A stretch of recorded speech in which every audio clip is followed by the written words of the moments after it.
Hi, my name is Dawn and welcome to my kitchen.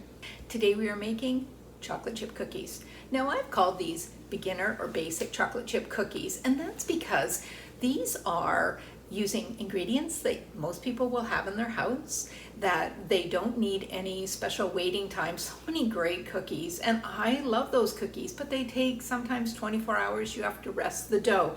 These ones, you can have your cookies right when you want, right when you're making them.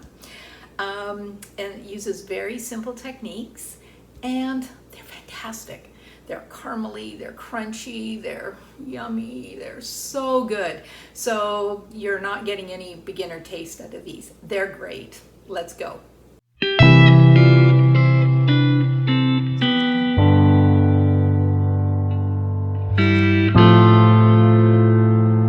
Today's recipe comes to us from the back of the Chipits bag.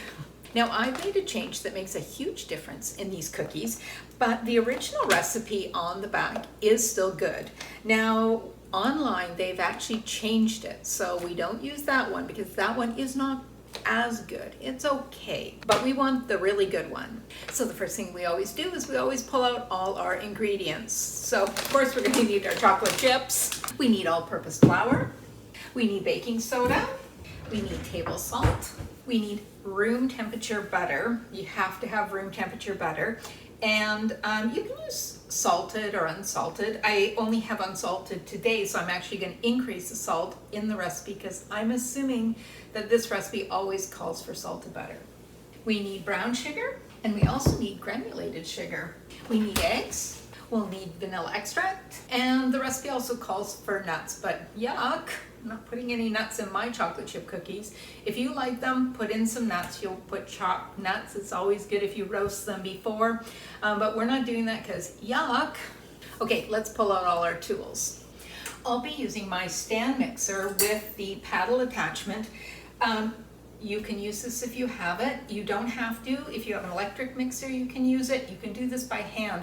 All will work. This works a little bit faster and better, so that's why I'm choosing it for today. We need our scale. We'll need a small bowl for our dry ingredients and a whisk. I'm going to use a 1 teaspoon measure. And I've got a small bowl for cracking my eggs into because I always want to make sure no shells go into my baking. And we will need a spoon for scooping our cookies out. So the first thing that we're going to do is we are going to set our oven to 375. And we're going to use 2 cookie sheets, so we're going to move the racks to the top and bottom third of the oven. And speaking of cookie sheets, I've got 2 flat cookie sheets with parchment paper. The recipe on the package says to use ungreased cookie sheets. Don't do that, they stick. I'm sorry, I don't know who was baking them, but you must use some parchment. Because otherwise they will stick and you won't be able to get them off. You can see there's not a ton of ingredients and it goes by super quick. So let's get started. First thing that we're going to do is we're going to weigh our flour. We need 284 grams of all-purpose flour.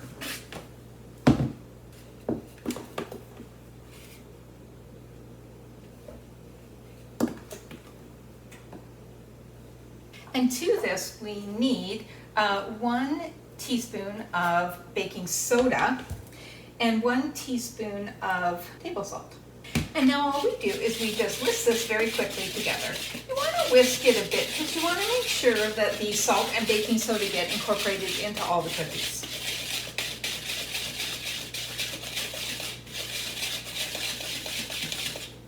There we go. Okay, in our mixing bowl we are going to add our butter. We need 226 grams of butter. If you're in the US, that would be 2 sticks of butter. Okay, to that we are going to add 200 grams each of white granulated sugar and brown sugar.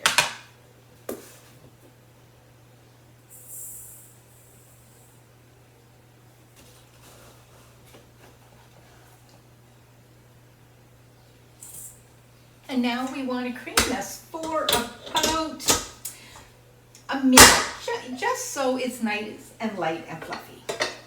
Start out slow because the sugar will otherwise fly around. Okay, Okay, once it is nicely incorporated, you want to grab your spatula, which I forgot to pull out, but I have it now, and we'll scrape down the sides. I'm just going to give it another few seconds.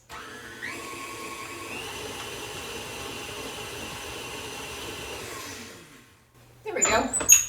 And now what we do is we want to beat in our 2 eggs.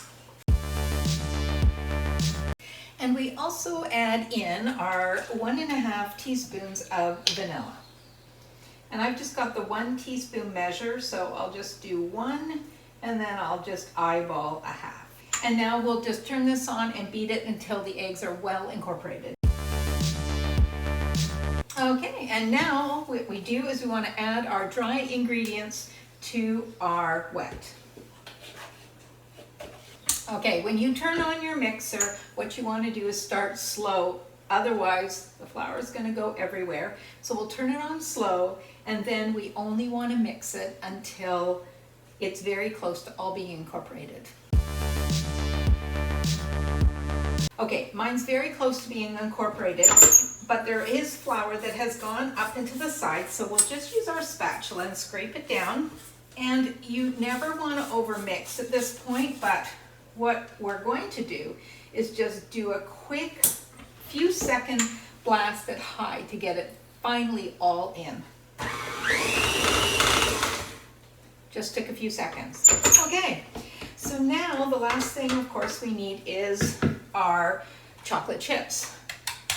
You can put your nuts in now too, for you nut people. We need 340 grams of chocolate chips.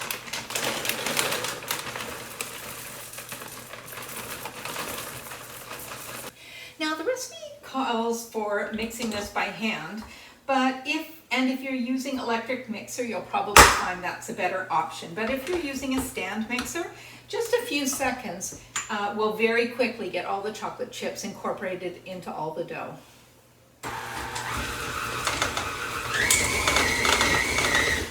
And that was it. Okay, I've got my cookie sheets and my dough. The recipe says it's going to make about 4 dozen. I only ever get about 3, probably because I make them bigger than they suggest, but they're the size we like. You can kind of make them any size you want. I just use a regular spoon to scoop them out and eyeball it. And let's just see how it goes today.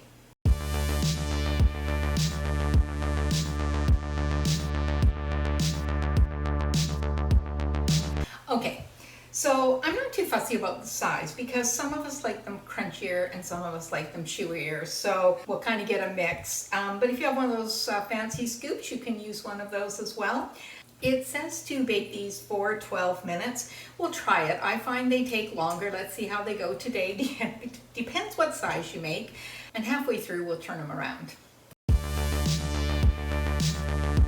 Okay, we're at our 12 minutes. Let's have a look.